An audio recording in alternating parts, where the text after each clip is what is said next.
If playing at blazing tempos on jazz standards is challenging for you, I'm about to make things a whole lot easier. Let's go over some strategies for improvising at fast tempos without actually having to play fast. Now, the problem with improvising over fast tempos tends to be two things. Number one, getting lost in the form. The time is going by so quickly, you easily lose your place because your fingers can't keep up and you get lost and it's embarrassing. Number two is not having enough chops. You just don't have the technical ability to play eighth notes or triplet eighth notes at those kinds of fast tempos. And the three strategies I'm about to share with you will help you with those things. But first, let's talk about a tale of two jazz musicians. The scene is the song The Bridge by Sonny Rollins from his album The Bridge. It's a song so fast it will make your eyes water. And the two characters are saxophonist Sonny Rollins and guitarist Jim Hall. Sonny Rollins has a whole lot of chops, a whole lot of technique, so he's able to play an amazing solo, blazing fast eighth notes and triplet eighth notes,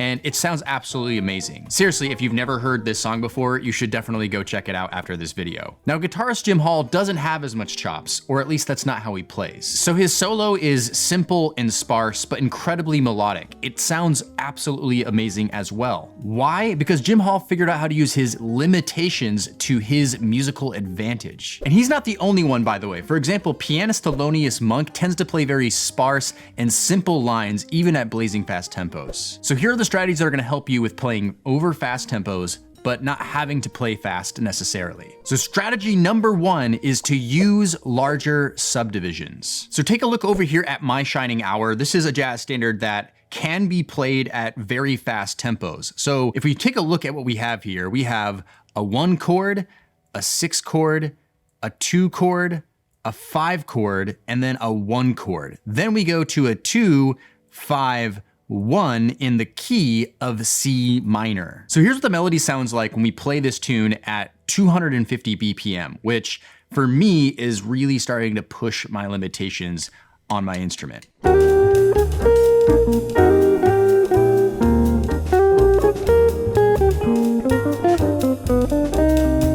And for now, let's just focus on these first 9 bars here, but you could hear it's pretty fast, even though the melody is pretty sparse and slow and melodic in the first place. So when we're talking about playing larger subdivisions over top of a jazz standard like this, what we're gonna first focus on is whole notes. Now, whole notes, of course, means that we're going to play 4 beats per measure because we're in the 4/4 time signature here. So the idea here is to start practicing what it would feel like if at a fast tempo, we were to play fewer notes with bigger subdivisions, right? The time's going by slower, even though it's still going by fast. So what I'm gonna do now is I'm going to improvise just using whole notes over these first 9 bars of My Shining Hour. And it sounds like this.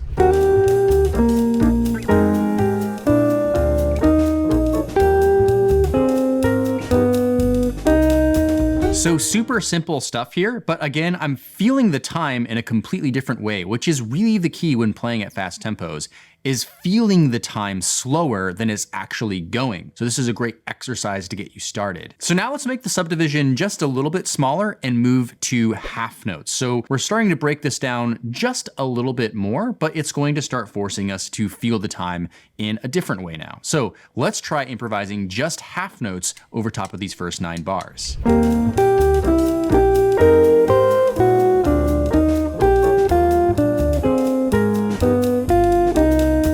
Now, technically speaking, that feels really manageable for me, and honestly, it allows me to sort of think of more melodic ideas and sort of think more about what chord tones are actually important to hit to get those changes to start coming out. So now let's break it down just a little bit more and move to quarter notes. So now we're gonna be playing 4 notes every single measure, and it sounds like this.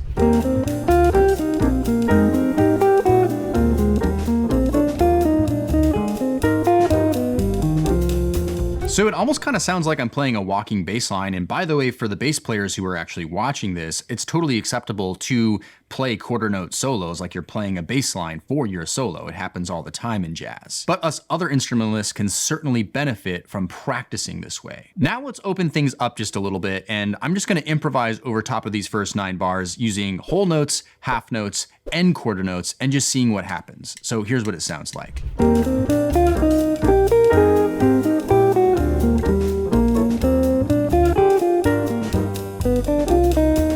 So it can be a bit of a challenge to stick to these subdivisions, but I really challenge you to do this over the entire form of the tune that you're trying to play quickly, because it will force you to think about the song slower rather than feeling this anxious feeling like you have to play a bunch of eighth notes. And really, once we start feeling the time slower, that's going to open us up. So this is a great exercise to do, even if ultimately this isn't the way you would want to improvise. Okay, so at this point you might be thinking, all right, Brent, that's really great. Obviously that's a strategy, but I do actually want to play some fast lines over top of fast tempos.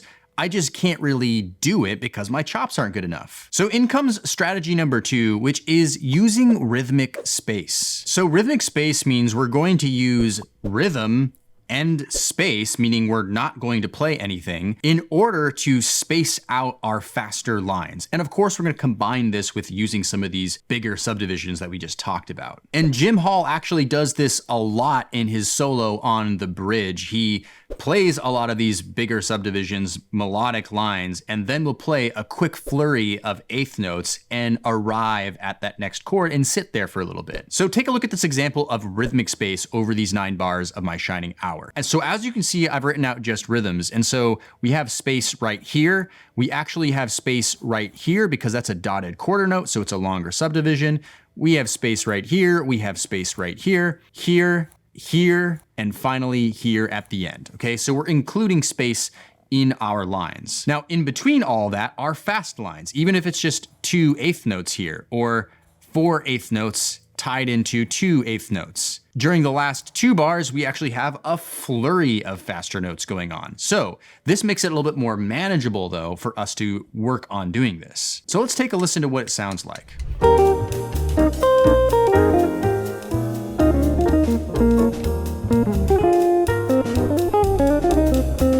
So this most certainly still is playing fast. However, it's making playing fast more manageable by planning in space. And certainly we could do that even more if we wanted to, if we're really struggling to play fast lines. Which leads us to strategy number 3. Strategy number 3 is to avoid playing every single chord, but emphasize important ones. The great jazz guitarist Peter Bernstein once told me, when playing at fast tempos, you're not going to play the same stuff that you would be playing at a medium tempo. In other words, you have to change how you play. Because it's really easy to look at these chords going by so quickly and thinking, I have to play every single chord change, I have to hit every single chord tone, I have to make everything happen all at once that I would do at a slower tempo, and that's not realistic for most people. So instead, we gotta identify those chord changes that we really wanna emphasize and the chord tones that we really wanna emphasize. So take a listen to this composed solo that I wrote over top of My Shining Hour here, the first 9 bars, and then I'll talk about it.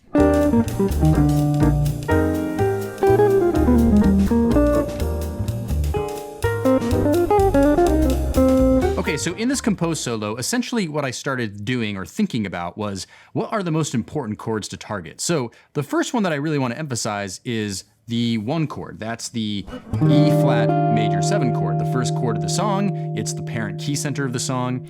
And the next one I decided I really want to target is this B flat 7 chord, because it's the 5 chord that resolves here to the E flat major 7 chord, which is the next one that I want to emphasize, because when we're doing a 5-to-1, we want to make sure we resolve to that one. The next one that I wanted to emphasize is, once again, this 5 chord over here that resolves to C minor 7, where I'm gonna obviously play some resolution notes to make that chord pop. So playing this at a much slower tempo for demonstration purposes, the way I started this was simply, which is essentially just going down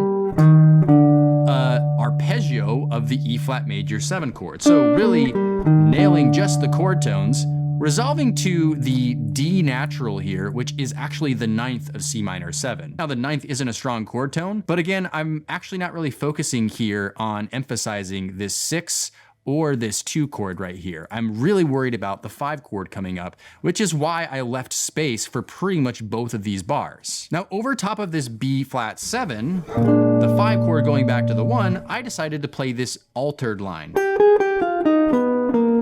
So basically what I'm doing is outlining the flat 9. That's the flat 9 right there.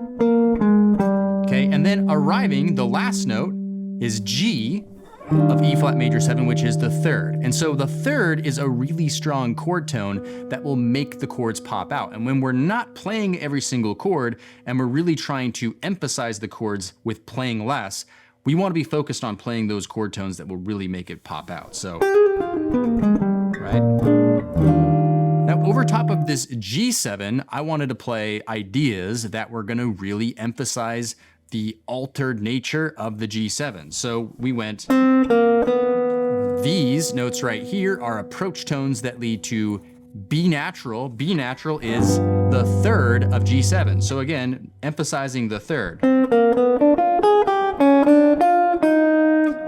So in this particular case, I'm actually landing on the sixth, so it kind of is outlining a C minor 6 sound, but that was just a choice that I made for color purposes. So again, the concept here is we can still play fast lines, but we're playing them for shorter periods of time, and we're playing them for less amounts of time. So you may be wondering like, hey, this is all really great, but how do I actually play the changes in my solos no matter what tempo I'm actually playing at? Like, what are the fundamental building blocks of really getting that amazing sound that your favorite jazz musicians are doing? Well, on the screen right now, I have a video called How to Play the Changes in Your Solos. Okay, so click on that right now if you're interested to learn more about that. If you're someone interested in learning a new jazz standard every single month, that's exactly what we do in my LJS Inner Circle membership. So check out the link in the description down below, or I'll leave that on the screen right now. If you like this video, make sure to hit the thumbs up. Please subscribe to the channel if you've never done so before, and we'll see you in the next video.